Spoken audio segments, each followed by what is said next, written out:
200 photos to go down to maybe 20 photos, to go down to 3 photos, to 1 photo, just to set up composition.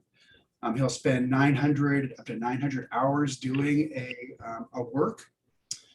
He's told me from time to time he'll actually get up on a ladder to see a different perspective. So many of you have asked about watercolor paper, brushes, blending. Laurin is an artist that can answer all of those questions. So lots for him to go over today. We're going to have to pick what to go over. So with that, I want to welcome artist and my friend Laurin McCracken. Laurin, welcome. Thank you, John. It's a real pleasure to be here with you, and I feel honored to be asked to come and share some of the knowledge that I have with you and your audience, both those of us online today and those that will watch this in the future. Excellent. So I'm going to leave it with you today to because there's so much and so many pieces that you can do to show what you believe is the highlights. Those of you on Zoom, you can certainly be able to talk with Laurin. You can see some of his awesome artwork behind him there. We've talked about warming blacks, for example, how to use a brush, how to unload a brush. These are great times to talk to Laurin about that. All right, John, thank you. Got a lot to cover today. I'm going to start out by talking about brushes, because I find that when I teach my workshops, most people have selected at least a good watercolor, if not a great watercolor, like Daniel Smith. I tried to lead them in that direction. And they usually have pretty good paper, but usually they have pretty terrible brushes. And so I thought I might tell you a little bit about brushes. I need to slow down here so Angela can do some translating. I don't know how to tell whether Angela's up with me or not. Yes, dear, I'm here with you, and I'm translating all the time. Okay. Great. Thanks, Angela. Translate simultaneously. I should admit right up front that I have spent the last almost 4 months adding video capability to my painting studio. But this is the first solo run I've done at a presentation. So if I get a little flustered from now and then and punch the wrong button, please forgive me. Hopefully it'll get better in the future. And before I start, let me do one thing. For those that want to, there is my email address. If you don't get your questions answered today in the presentation, then drop me an email, and when I have time, I'll be pleased to respond back to you. Let's talk a little bit about brushes now. Brushes for many, many, many centuries were handmade, usually by the artists that use them. And in today's market, we have lots and lots of choices, but they typically come down to really only 2 types of brushes, and I'm going to talk about them. In the mid 1800s, the watercolorist in England, and we're talking about Turner and Sargent and Constable and Girton and those people all got together and had a sort of an informal competition among quite a number of brush makers all over England, and even invited graciously a few Scots brush makers to participate in the competition. It wasn't anything formal, but the word got out that if this central group was looking for a better watercolor brush, and there was a lot of competition. And the competition was won by a man who had the stroke of good luck to be able to get in touch with some friends in Russia and obtain some Kolinsky sable hairs. And he put them in to a round meaning just the section through the brush, and he ended up inventing the round Kolinsky that we know pretty much today. The ferrule has changed a lot, the handles have been changed a lot, but the basic shape of the brush has not changed now in several hundred years.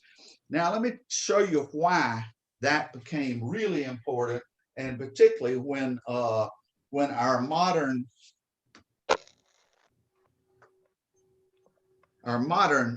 brushes started to be made.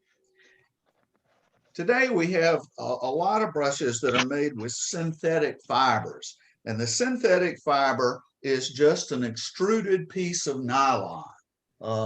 There are lots and lots of them. This is a wonderful extruded nylon brush made by Escoda called a Perla, and they have another line of fabulous synthetic brushes called the Versatile. And the only difference between these, except for some technical aspects of these hairs that I'll talk about in a minute, is this one is not dyed and this one is dyed to look more like animal hair.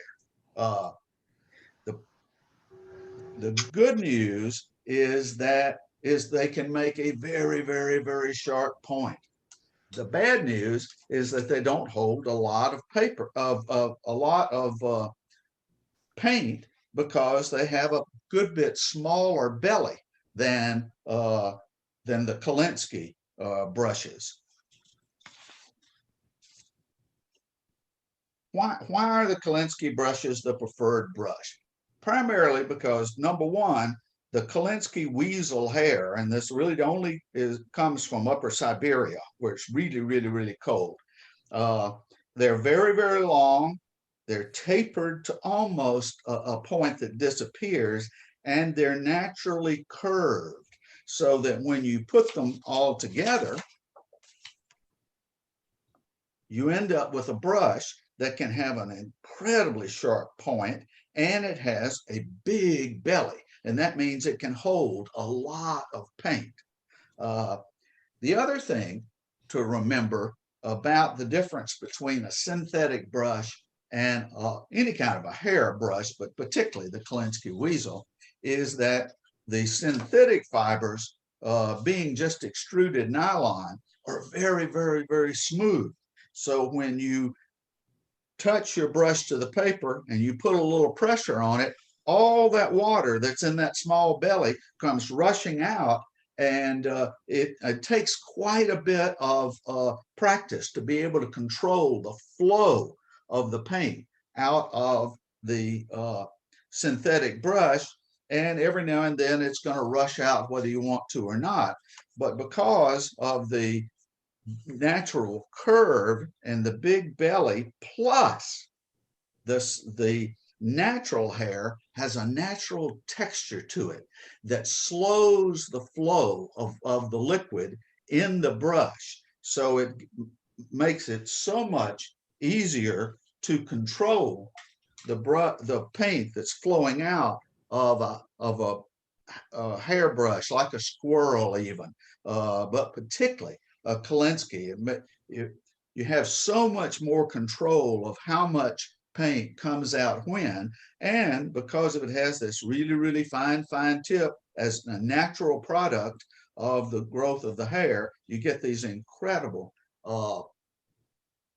sharp points. Let me sort of demonstrate how you can tell if your brush is good or not. All I'm doing over here is, I don't know if I can drop this in or not. I don't know if you can see where. No, I'll go back. I've got my Kolinsky sable so full of water that so you see when I tipped it up, it lost a drop. Now what I'm going to do is take it in a grip like this, and I'm going to flick it. I'm just going to force the water by very rapidly moving my, let me go to another screen here. I'm just going to, by very, very rapidly moving my hand across and stopping, Now you can see what a fine point that made when I did that. Now, what you got to get used to with a fine brush like this is how much water do you want to drive out? Do you want to drive out 90% of the water? Do you want to drive out 10% of the water? Now, you don't want to drive out all of the water out of a brush, because if you do, then there won't be any liquid in the hairs to help the flow of your paint down to the tip and onto your paper. So let me demonstrate what happens when you use your brush on different kinds of paper. I think I'll change my mind for a minute. I think I'll stay on brushes for a second, just so when I get to that next point, you'll understand more about it. One of the reasons that all of these brushes are so beautifully and perfectly made. Remember that the best brushes in the world, the brushes like Skoda and people like that, are handmade. Now, there are some fabulous Da Vinci in Germany make some fabulous brushes, and they're all machine made. But I just happen to prefer the handmade brushes, and I prefer particularly the Skoda. But once the brush maker selects exactly the number of hairs, they come in a bundle at the right length, and then once they select them, and they do it by feel, they get within 2 or 3 hairs of what it takes to make that brush. So one of the reasons it takes 10 to 12 years to train somebody to make a brush. And then they put it in a mold like this, and the mold has a body on the bottom, so that as the hairs fall in it, it forces the hairs up to complete that long point. And then they take a string and wrap it around it and tie it, and then drop it into the ferrule. Some use glue in here, some use nothing. Some people have prioritize products that they use, and then Kolinsky has a triple crimping on the ferrule. They're the only ones that do a triple crimping on that. And it's really rare to lose a hair out of an Escoda brush. Loose hairs have been the bane of my existence since I started, but it's not a problem if I'm using my Escoda brushes.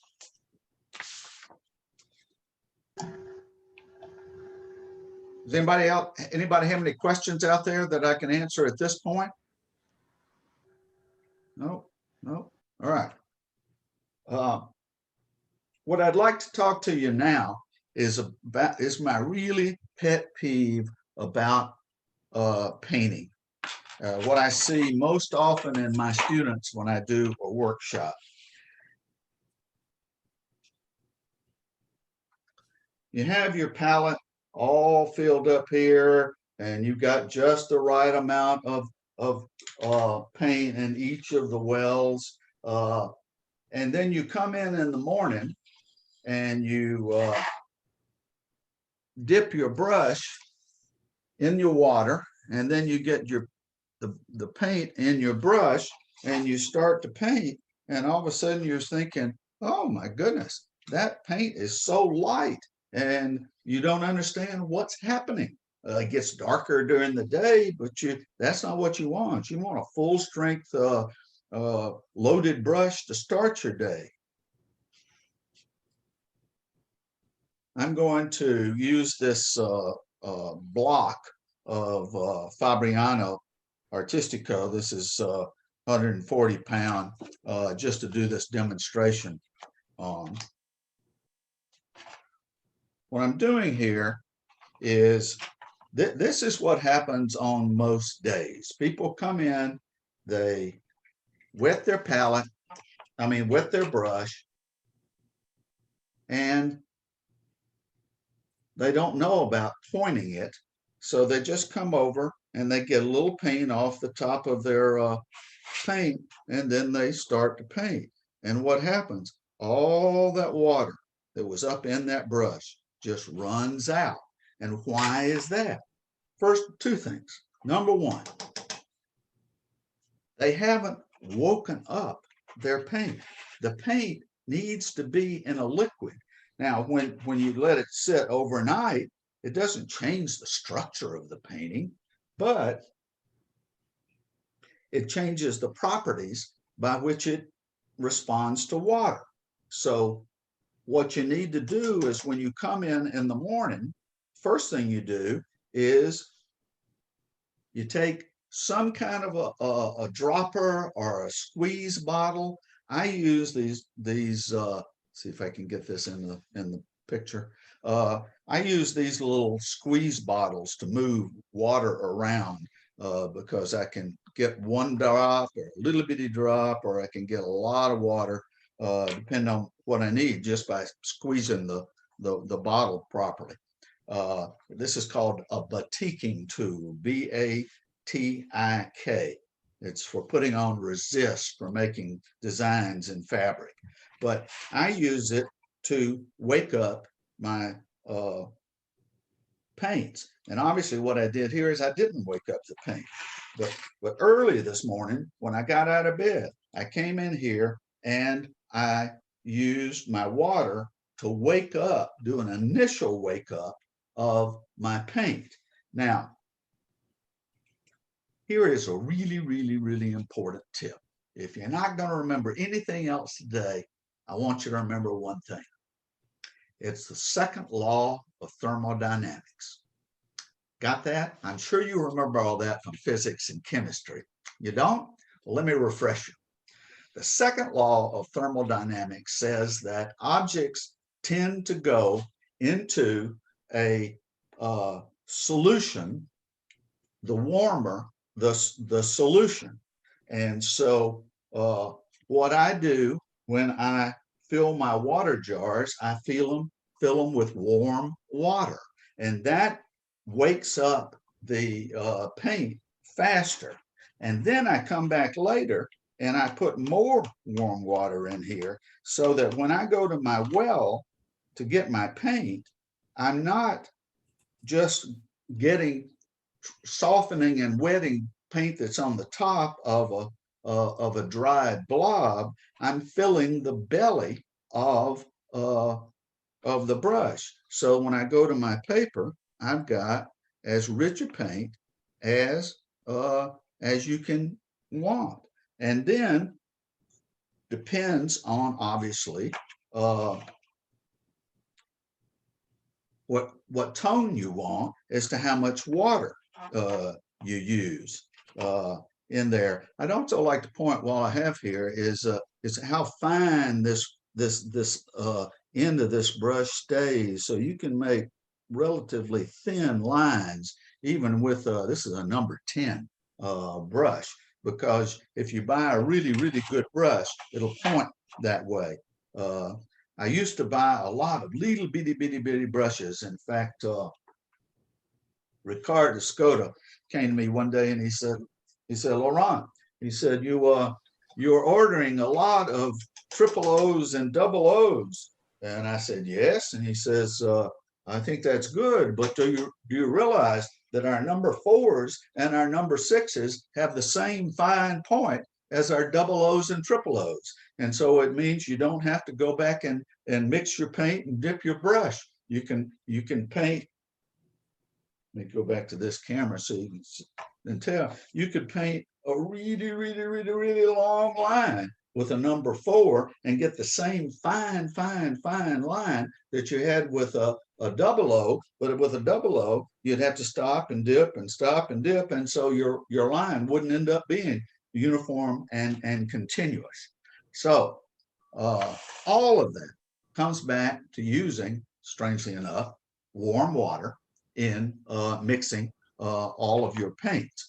Now, one of the things that I have found over the years is that, is all the different kinds of palettes that were made out there, I didn't find to be very satisfactory.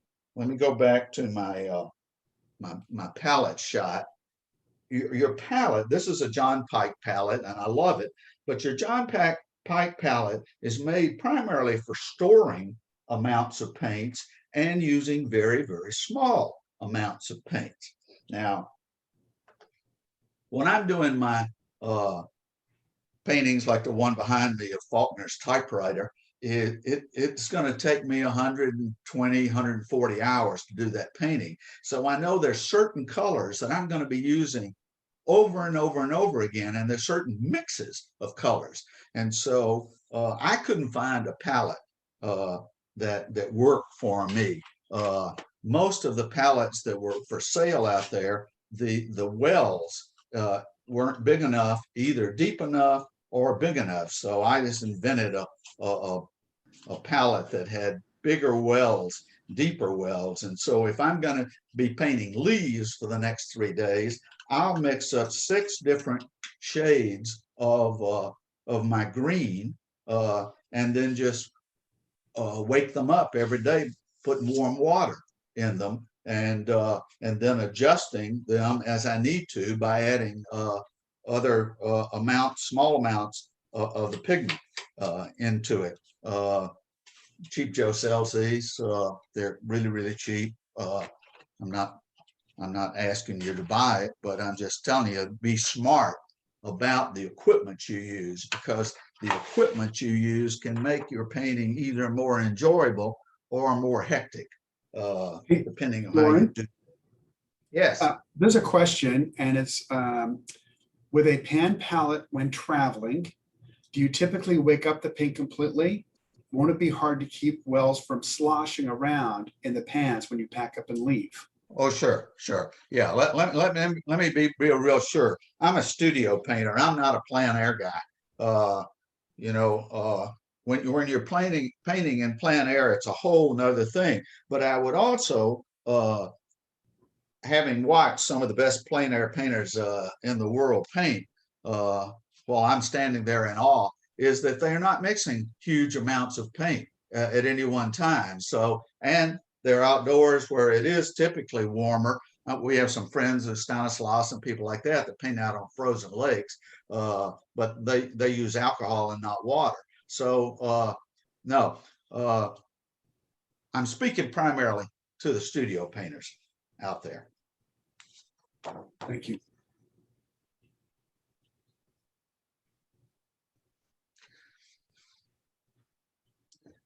Now let's talk about the watercolors themselves. And needless to say, what we're talking today is about Daniel Smith watercolors. About 7 or 8 years ago, I was having some serious problems with the watercolors that I was using.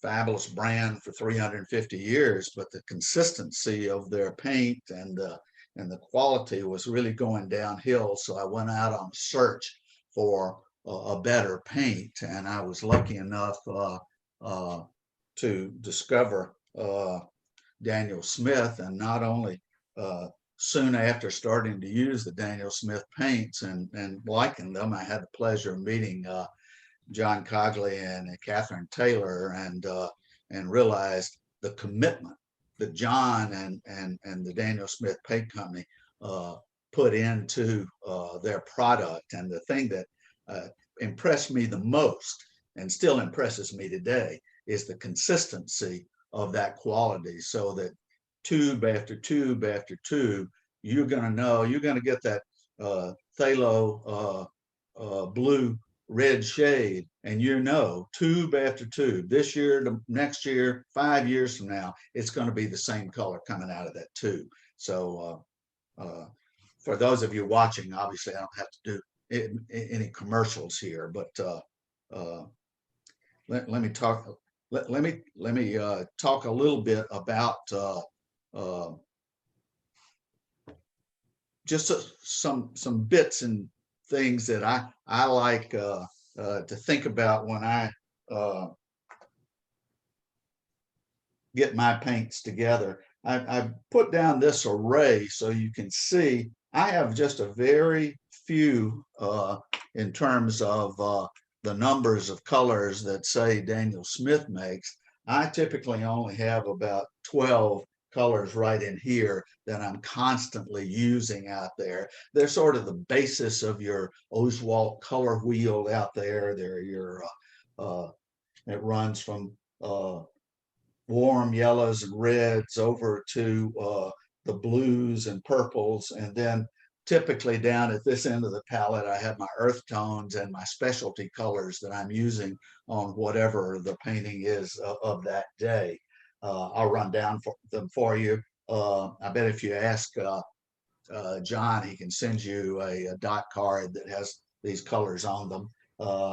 I start with my lightest yellow is cadmium yellow light hue, and then cadmium yellow medium hue, cadmium yellow deep hue. I find that those three yellows with phthalo blue red shade, I can mix a huge range of greens, particularly greens related to flowers and the still lifes that I'm doing. And then from the yellows, I move over to my reds, and I love Dan Smith reds. In fact, let me stop just a second and show you how much I like Dan Smith reds.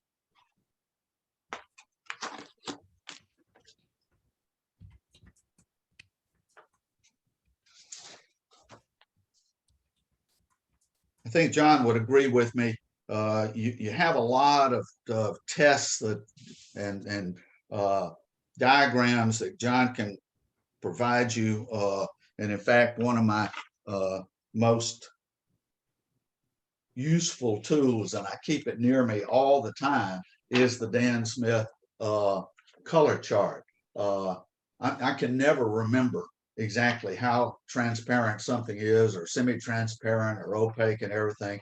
But of course, those of you that are watching these shows, you know that this is an encyclopedic source of information about all these colors. But I also find that as dead on as these printing is, I like to feel how much water and how I need to load the brush in order to get the effect that I need. So every time before I do a painting, and in this particular case, I was going to do a painting with a lot of reds in it. Let me back off this just a little bit so you can see. So I took the primary reds that are in the Daniel Smith palette and just did a test run out from the thickest paint all the way out to about 50 to 60% water, because I was going to paint this painting. And I unfortunately shipped this painting yesterday to New York and don't have the painting to show you. But in the end, I used every one of these reds, and it was a fabulous experience. And had I not done this experiment of my own, using my own brushes, the paper I was going to paint on, I might not have been so successful as I was when I painted the painting. So I encourage you to make your own test charts, color charts, using the paints that you're going to paint. And you know, every now and then I just sit down. John talks a lot about the Primatech colors, and I happen to be really in love with the Primatech colors. And so these were two I didn't know that much about. And probably, you know, my Mississippi accent probably can't even pronounce them right. Indanthrone blue. John, you want to help me there? Yeah, indanthrone. And then blue appetite genuine, who both of these colors I fell in love with the minute I put the brush to them, primarily because of the granularity in them, which is what I was looking for. So just experiment, you know. John tells you about this all the time. Have fun with this paint, explore. That's what it's there for. And then Interesting, every Laurin, now and then, because yes, I saw with you and with many of the other brand ambassadors that all of you seem to do color tests on back of your paper as, you know, if I mix this and this, I get this. So yes. you actually have all the colors you use in your paintings. And I thought that was so very interesting. Yeah, no, I just think it's really, really important to do this. If you're serious about your painting, then you need to be serious about the technology that supports your painting. And back when I first started painting silver and crystal, I needed a whole range of grays for the bellies of the teapots and the chalices and the silver plates and everything. So I set up this and did 1 inch by 2 inch test of using cerulean ultramarine, French ultramarine, and phthalo blue red shade with Venetian red, burnt sienna, burnt umber, Sedona genuine, which I love as a color, and cad orange hue. And then this is pretty much a saturation, like 70%, and the other is about 50%. And what I found was that the phthalo blue red shade really gave me the range I was looking for mixed with these other colors, and that's now become pretty much my standard gray range there. Now let's talk a little bit about applying paint to your paper, but first we have to sort of talk about paper. Obviously, all of you know that these are the standard papers that are out there today. Rough, cold pressed, and soft pressed. Now, soft press you may not be as familiar with. There's only one paper company that makes soft press paper, and that's Fabriano. And the main difference is when they're made on these great big machines, it is primarily the texture of the paper. Obviously, rough is rough. Cold press, because of the way it's made, just has lower hills and more shallow valleys. And the soft press that I like a lot has even more shallow valleys and lower hills. And so what does this really mean?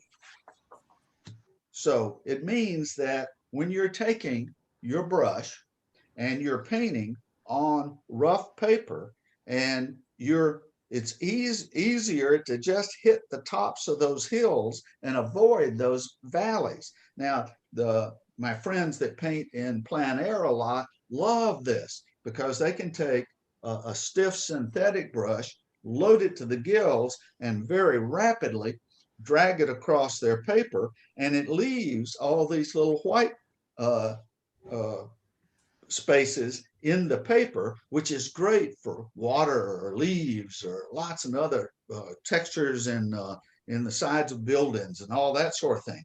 Now, when you get to cold press paper, it's with just a little bit of pressure, you can get into the valleys relatively easy, but the paint tends to puddle in those valleys. And you can use that to your advantage, or you can come back and smooth them out. Now, in the soft pressed paper that I use, because I'm looking for a high level of detail, I can, with very little effort, draw my paintbrush across the paper, and it just follows those soft contours. So I get a very, very even, either an area or a line with that paper. You'll say, well, Laurin, you didn't mention hot press paper. And so let me mention hot press paper.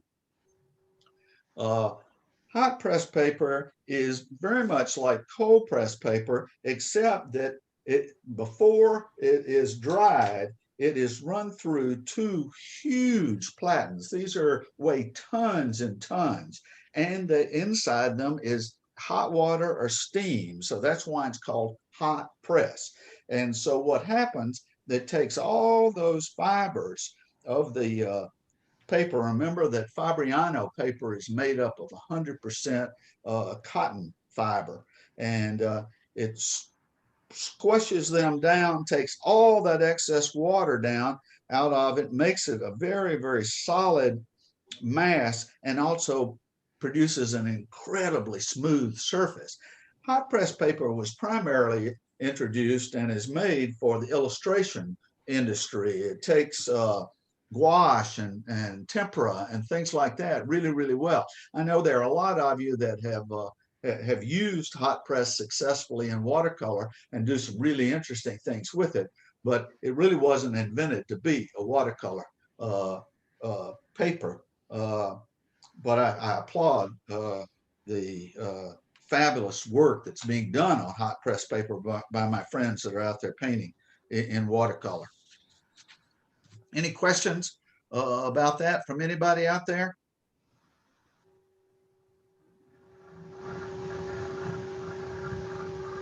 Just a couple of other things to think about when you think about paper is that it really is only in the United States and England and some parts of Europe where we are limited by sizes that are produced for us. If you go to China or Japan or pretty much any place in the Far East, you can buy paper in rolls, and so they aren't restricted to what we call full sheets. There is no standard size for a painting in China. So to see a painting that's 5 foot by 8 foot is not that unusual, because they just buy it in these monster rolls and cut it to whatever they want to do. Now, if they want to compete in the exhibitions in the world, they obviously then have to adjust the way they paint. Hey, Laurin. Yeah. I have 2 questions for you. One, sure. Is hot press paper, does it stain more easily? No, in fact, it stains less easily because the fibers are so smushed together that the main characteristic of hot press paper is that the paint just floats on the surface. So if you wanted to lift something, it's relatively easy because the water and therefore the paint hasn't gotten down into the fibers of the paper. And in fact, in that case, the rough paper is the most staining because the paint puddles more and drives itself into the paper. Excellent. That kind of answers the second question: is can paint be lifted more easily off rough than cold? I find them pretty much equal. Of course, it begs the third question is what's staining and what's not staining. So staining obviously is more difficult to remove, but I took some lessons with a really fabulous man up in Chicago for a year, painted in his studio on Monday evenings, and he was asked this question: is, how do you get watercolor out of your paper? And he said, it's no problem. It's a water-based medium. Get in the shower with it. And he told the story that he was painting a very large painting, and he dropped some phthalo blue red shade into an area that he didn't want to be blue. And boy, is phthalo blue red shade staining. And so he got a dry cleaning bag and taped around the outside of where he had dropped the phthalo blue, and he literally did get in the shower with it and just let the water run through the paper until it took the paint out of the paper. Now, it wasn't exactly the same paper when it dried as when he started, but he was able to finish the paper. That old saw that if you can't correct mistakes in watercolor, so if you make a big mistake, just throw it away, it's just couldn't be more further away from the truth. I make so many mistakes in every painting I do, but finding ways to lift the color back out, and I'll tell you, a great tool to use in that is blotter paper. let me see if I can do a quick blotter paper demo for you. And Blotter paper. What's that? Really quickly, as you're doing that, there was another question that was asked, and since you've been all over the world as a painter, do you find that humidity affects your paintings? Not as much as you would think it would. I do have to think about it when I'm painting here in Texas, because I checked the humidity 3 mornings ago when I got up, and we had a thunderstorm roll through here, and it was a 78% humidity. By the time I didn't get to start paint till about 1 o'clock in the afternoon, and it was 34%. So you know, when it changes that fast, you just have to be conscious of it, because obviously where it affects you is not putting the paint down. It's just all about the drying time. So you just have to set your pace. You know, you just have to, if you get up in the morning and know it, and you're on some beach location, just know that the pace of your painting is going to be slower that day, because the drying time is going to take more. Oh, very good. Thank you. So I'm going to take my phthalo blue red shade here. Let's see, let me switch over to my desktop camera. This blotter paper is the kind of paper that your great-grandfather had on his desk, and he would blot his name and letters when he was finished writing with his steel quill thing. It's very, very loosely woven. It has lots of fibers in it and lots of space between those fibers, so that if you're painting and you decided that was too dark,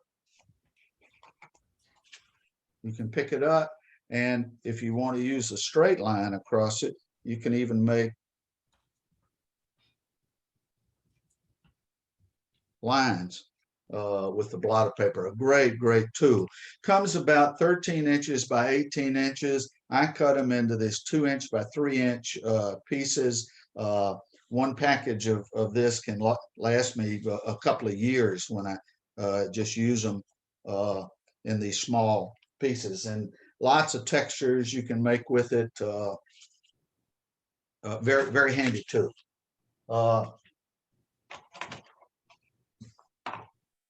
All right. We'll start to talk about sizes of paper. Here in the United States, we typically think of full sheet. Full sheet is 22 inches by 30 inches. And then in watercolor speak, we talk about full sheets, half sheets, quarter sheets, and eighth sheets. The full sheet, the 22 by 30, is also particularly in England referred to as an imperial. Since things continue to change out there, we're seeing larger and larger and larger paintings in exhibitions out there. And so a double imperial, a sheet that's 42 by 30, is a double imperial, or also called an elephant. If you're familiar with Audubon's paintings, he painted on elephant-sized sheets, and his reproductions are on elephant-sized sheets. So that's why they're referred to as elephant portfolios.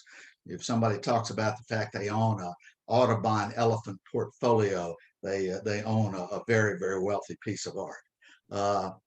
And obviously, paper comes in all kinds of forms. One of the things I've been using this block, and it's a cold press block, but also remember that when they compress this paper to make it into the block and glue all the edges, that compression changes the structure of the cold press. So the cold press in a block is not going to be the same texture as a cold press paper in a loose sheet or in a pad that just has a wire binder around it. just be aware of those little changes, because if you're so used to doing one technique that creates a certain kind of texture, you got to think about what surface you're applying that to, and you may have to adjust that technique.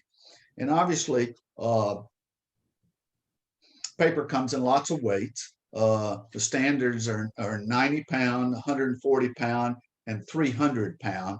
I always forget the conversions to metric, but I paint on 300 pound paper for a number of reasons. I like the stiffness of it. I don't have to stretch it. I just tape it down to my painting board and get to work.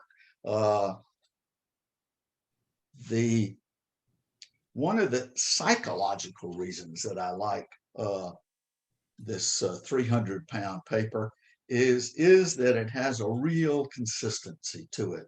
When I paint a painting and somebody purchases it, and I'm giving this painting to my new client, when they take it, when they get a 300 pound sheet of paper, they feel like they've really gotten something of real value. I've found in the past that if it's a 90 pound painting or a 140 pound painting, it's loose, it's floppy, everything. It just doesn't have that psychological power that a 300 pound sheet of paper has. And I just love the feel of it. And I particularly like the way 300 pound soft press paper takes the water and will immediately put it right under that top surface of the paper. And then I can work that paint into the fibers as I want to, or let it just stay there and dry and be very, very close to the surface. Can't do that nearly as well with 140 pound paper. The other thing, and I have all these little sheets of paper around, don't throw away any paper.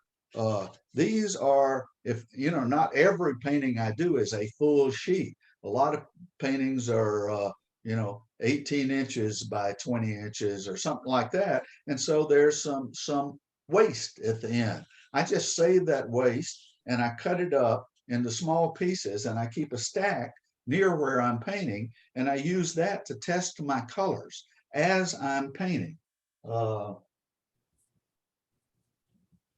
Just threw away a whole stack of them. I thought they're always interesting. They look like abstract paintings when you get through them. If you went and looked at Winslow Homer's paintings, you'd find that every time Winslow Homer mixed a color, he touched that color to the edge of the painting. So by the time you get through with a 20 by 18 painting, he's probably got 200 or 300 little dots of color where he's tested all of his colors as he went through the process. Great way to do that. I just find that when I've got a sheet that's bigger than this, I can test a bigger area and know exactly where I'm going with that color when my brush touches the paper.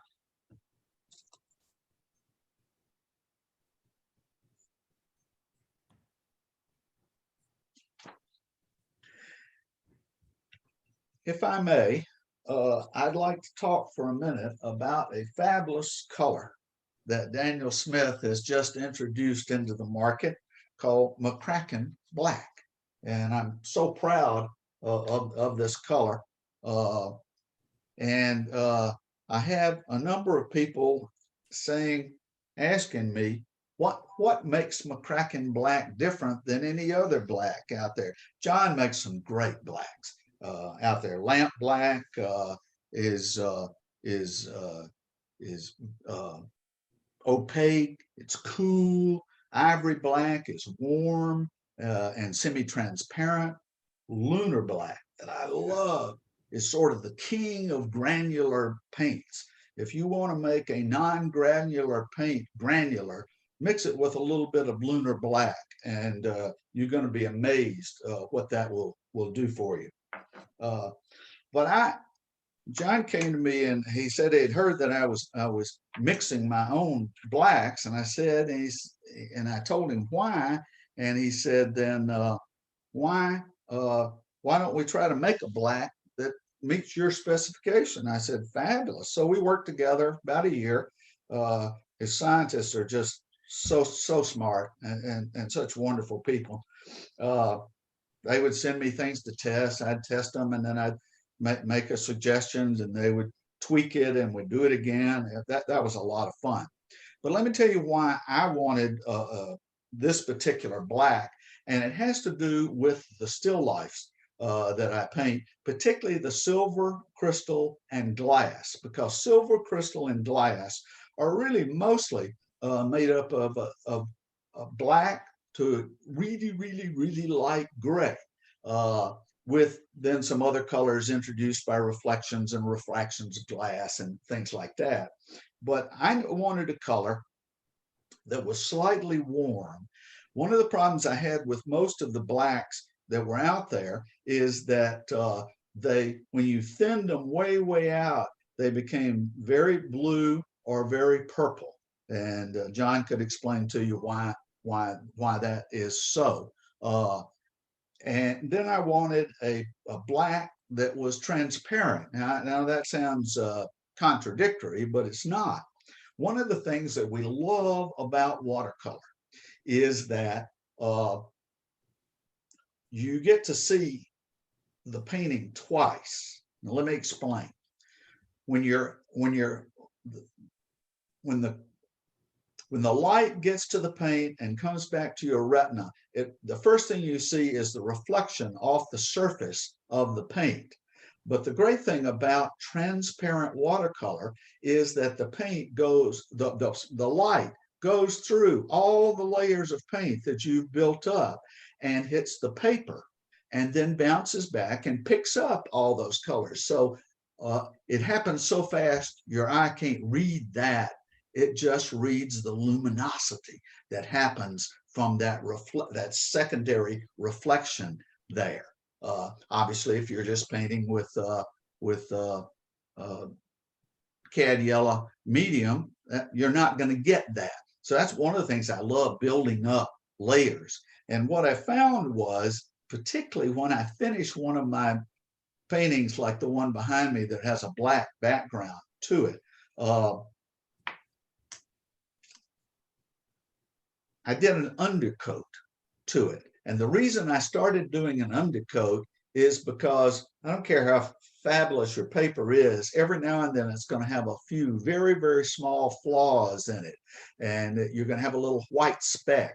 Either the paper didn't pick up the final sizing, or there's too much sizing there. And so you get this little white fleck. If you're doing a cerulean sky, it's not a big deal. But if you've got a black background like mine, that little pin dot of white is really going to be glaring out there. And so I started doing an undercoat to find those little dots. The English call those dots a holiday. The paint took a holiday. Well, I don't want holidays in my black background. So I paint this background primarily just to seal the paper and find those little white dots. I don't always find a white dot, particularly in Fabriano. Maybe a 1 out of 10 sheet, I might find one. So it's not a big deal, but if I found the one, it would be in the wrong place. So I want to find them. And then I found that when I then put a black over that, the undercoating influenced what your eye was seeing. I found that if I had a big magnolia in the setup, in the silver and crystal setup, and I used a quinacridone gold as an underpainting, it made that flower glow and be a little warmer. It's just a psychological effect. It's your brain coming in to play with what your eye sees. And so I wanted my paint to be slightly transparent so I can enhance that psychological impact of my underpainting. I also wanted a minimal granularity, didn't mind a little granularity, but I wanted it not to be heavy so that when I did the smooth curve of a teapot, the granules wouldn't impact the smoothness of that silver. So those were the main drivers in it, and this just nails it every time. The other thing is that it's really, really, really important though about McCracken Black is how you apply it. And what I'd like to do is take just a couple of minutes as we run out of time here. How are we doing time-wise, John? We got about 5 minutes. Great, great, fabulous. We can do this. When you're applying the McCracken Black, you want to apply it very thickly. I'm just going to take it right out of the tube just to save time. But typically what I would do is I would put some of this in my palette and then add just a little bit of water. You want just enough water in it so that it spreads. And what you want to do is the minute you, let me go to my other, the minute you touch that paper, you want to start scumbling. That scumbling is that term that comes to us from drawing that means moving your hand in every direction at the same time. None of this strokes like this, because if you use strokes like that, the paint's going to build up in ridges, and then the gum arabic is going to leach up into those lines and reflect light. What we're trying to do is create a surface like velvet, so that every way the light hits the paint, it hits different surface that you've created. And then you keep doing this, and you keep spreading the paint, and then coming back, doing some more scumbling. And then as you start to feel a drag on your brush, you can, and you start to see the glisten come out. Two things are happening here. One is the paint's going into the surface of the paper, and number two, the paint that's on the surface is starting to dry, and if you keep scumbling it, it will create this surface that doesn't reflect light, which gives you this real depth of the black paint, which I'm proud to say that has become a hallmark of some of my silver and crystal paintings. There's lots more we can talk about. I hope John will invite me back for another time. John, you got it? Anybody got any questions for me out there? I'm answering one question right now that was asked. And that is, there's a difference between the Daniel Smith McCracken Black and what's on your website. And what I'm telling Harry, because it's a great question, is we were in contact back and forth together over a long period of time. And as a company, we standardize the color so we can have it time and time again, batch to batch to batch, and it's always the same.